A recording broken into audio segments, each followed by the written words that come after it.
Welcome to the League of Nerds comic book segment number 59. I'm John Cooney here to talk to you about comics released the 20th of March, 2013. Beginning as usual with my first 5, meaning these are the first 5 books I intend to read this week, and I'll give you a little more depth on them. Starting with at number 1, Saga number 11. It's an intergalactic family reunion as Hazel's parents and grandparents join forces to escape a dying world. Series artist Fiona Staples explained her feelings about working on the book, quote, "It's a little daunting, but also a great challenge that I feel ready for at this point in my career. I think Brian is more of a big picture guy, and I just focus on what's happening month to month because I have no idea where the story's going to go. I'm definitely invested, though. I really feel like I've gotten to know these characters by now, and I'm excited and terrified to see where each month takes them." Close quote. She went on to explain the decisions they made regarding the creative process. Quote, "I don't think there's a right or wrong way to go about it, but the way ongoing series are handled says something about the priorities of the people producing the book.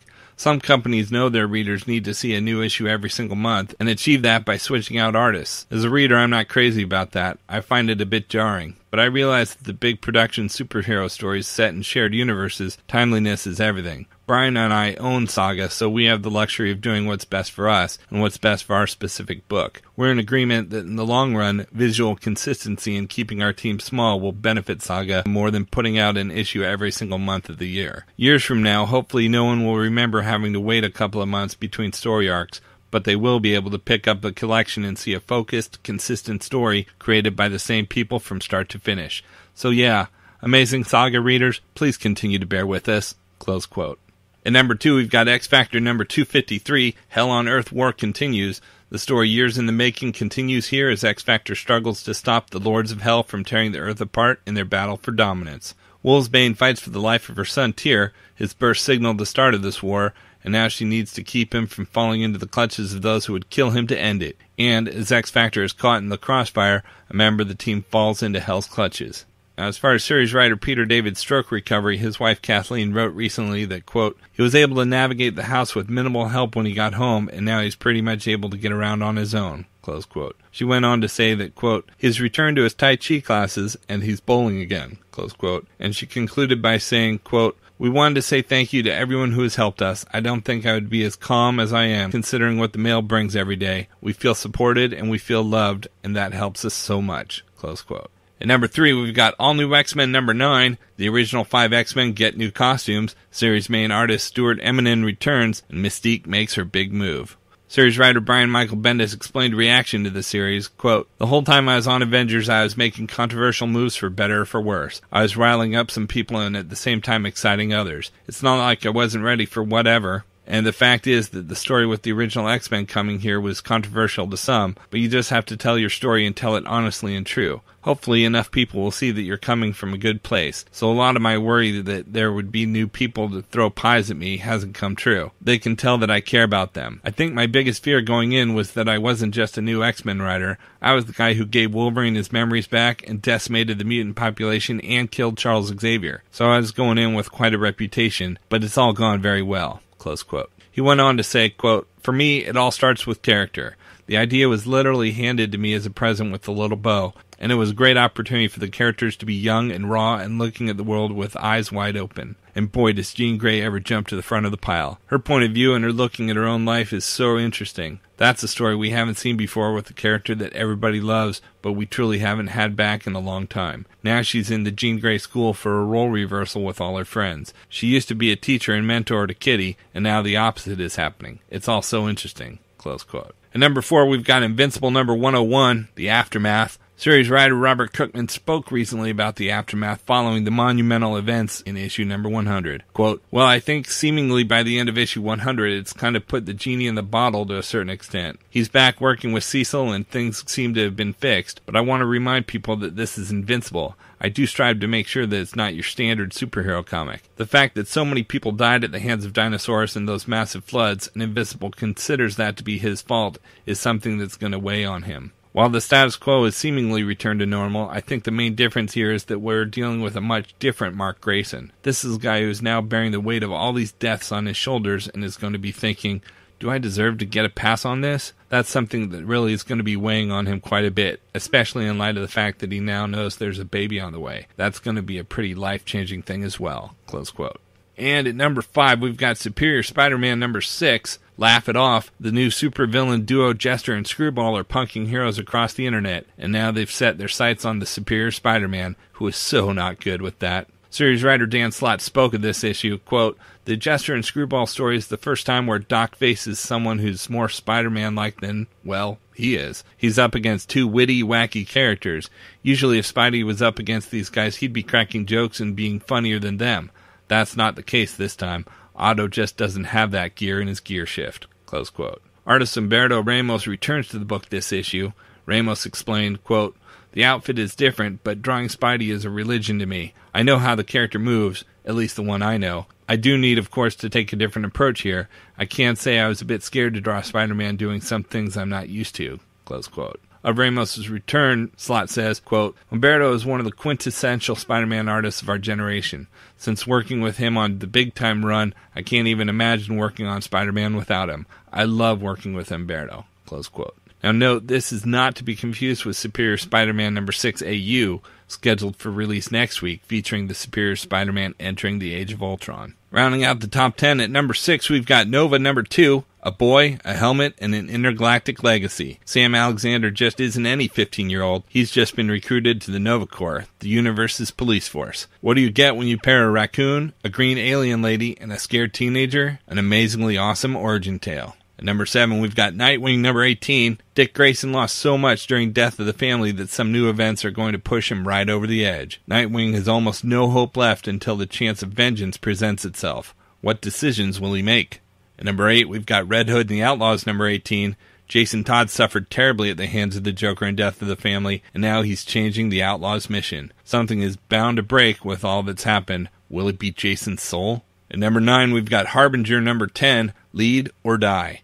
Peter Stanchek is about to face his toughest test yet. Trapped between the opposing forces of Toyo Hareda's Eggbreakers and Project Rising Spirit, Peter Stanchek and his wayward band of renegade telekinetics are about to find themselves in a vicious three-way firefight. Can they put aside their fears and do battle as the team they'll need to be to survive? The Renegades are about to make their big debut, and when the smoke clears, the Valiant universe is going to be a very different place. And at number 10, we've got X-O Manowar number 11, Planet Death has arrived. X-O Manowar's one-man invasion of the Vine's alien homeworld starts here. At long last, Eric of Dacia will take his revenge on the alien race that had pursued him at every turn. As his Visigoth forefathers sacked Rome, so too will Eric of Dacia bring a devastating assault to the doorstep of his oppressors. Taking the battle directly to the Vine planet of Loam, he will decimate their armies, he will level their cities, and he will not stop until the whole of their empire is reduced to ash. But when one man declares war on an entire world, what painful consequences will he reap for himself, and for the whole of the human race? Featuring the return of superstar penciler Carrie Nord, Planet Death is the event that will define X-O Manowar's place in the Valiant universe. Don't miss this juggernaut of a storyline when X-O Manowar descends on Planet Death in March.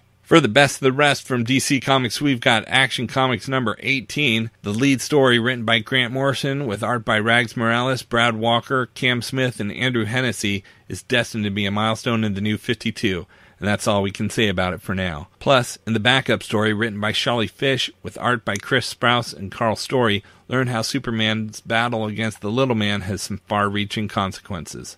The new creative team of writer Andy Diggle and artist Tony S. Daniel now will make its debut in Action Comics number 19. Next, we've got Birds of Prey number 18. Welcome new series writer Christy Marks of Sword and Sorcery. Mr. Freeze is out of Arkham Asylum and looking for revenge on the Court of Owls. His first target, the newest member of the Birds team, Strix. And if that wasn't enough trouble for the girls, this issue introduces the Daughters of the Dawn, who are abducting people with superpowers, starting with a certain prisoner at Belle Reve. And we've got Catwoman number 18, guest starring Batman. In the fallout from Death of the Family, Catwoman and Batman spend a night at a museum fighting over stolen art. We've got Constantine number 1, the star of Justice League Dark is unleashed in his all-new ongoing series. Liar, cheater, manipulator, John Constantine is all of these, and yet he uses these skills and more to protect the world from the darkest corners of the DC universe. What Constantine learns in his first issue will shake the very foundations of the new 52, and only he knows how to deal with it. We've got DC Universe Presents number 18. Writer Joe Keatinge and artist Tyler Kirkham turn the spotlight on Starfire.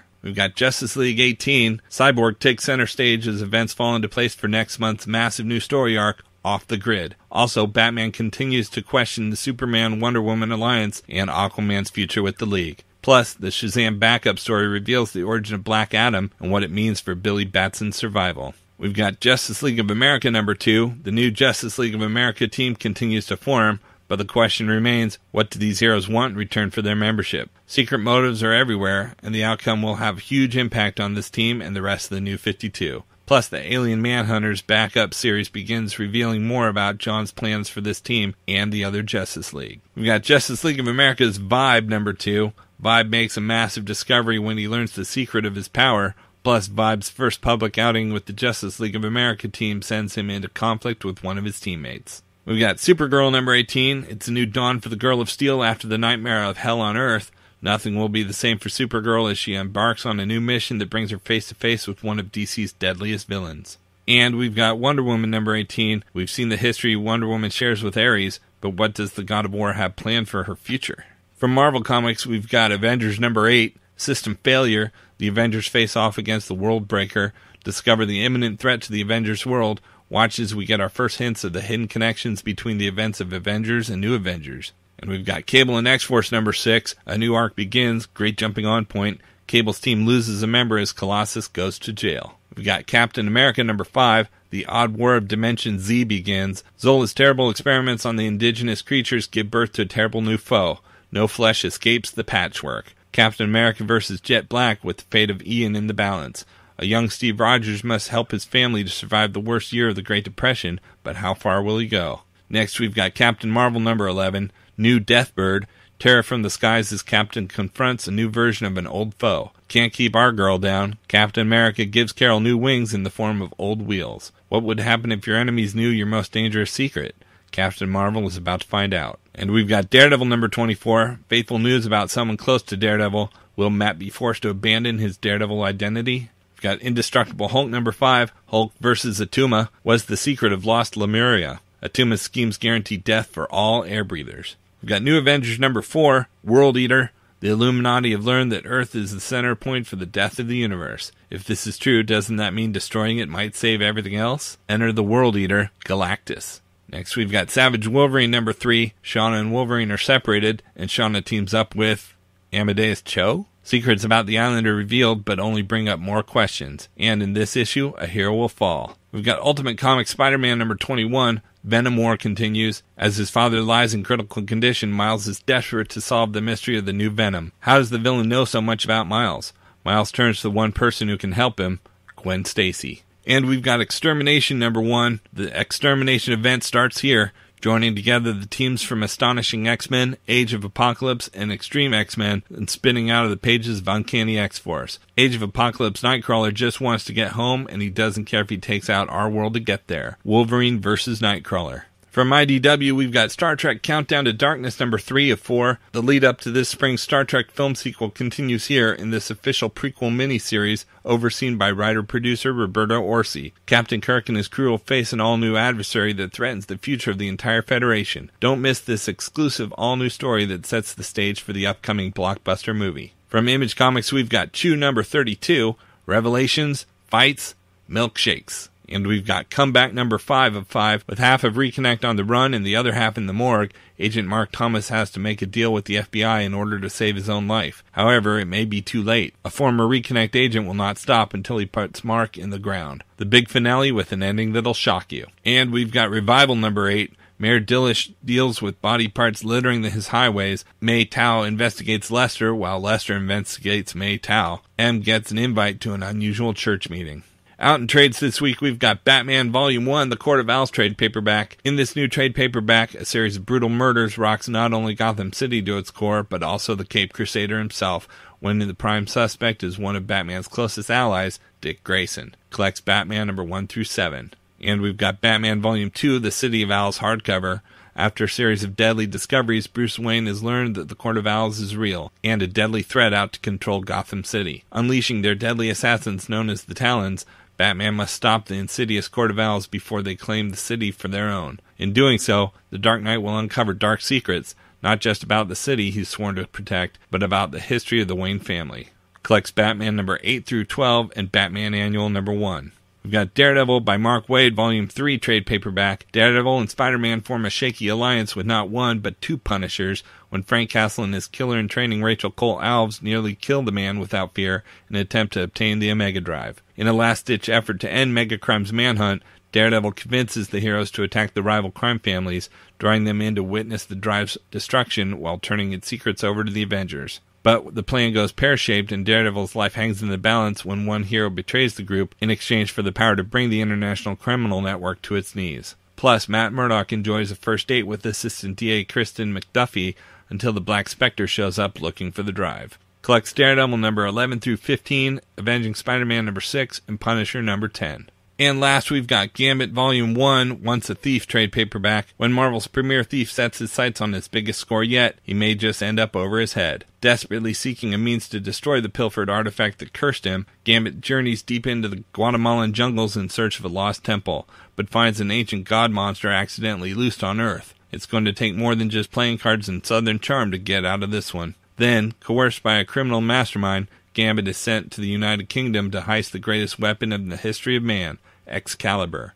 Can the Raging Cajun dupe his extortionist while also escaping with a clear name, or will Pete Wisdom and MI-13 find him first? Collects Gambit number 1 through 7. Okay, so that's just a few of my favorite books out this week. There's still plenty of others available, and I broke out all of the Marvel titles this week in their own video, as well as a separate video for all of the DC, and even a video with all the top independent publishers, and you can find them all at my YouTube channel at he'sgotissues.com as well. And we'll also have the links up on the leagueofnerds.com, our Facebook page, so be sure to like us there too. And of course, you can follow everything I'm reading on Facebook, Pinterest, or Twitter. You can find links to everything at he'sgotissues.com. And a reminder that both He's Got Issues and the League of Nerds are proud members of the Comics Podcast Network. So until next week, I'm John Cooney, and I've got issues.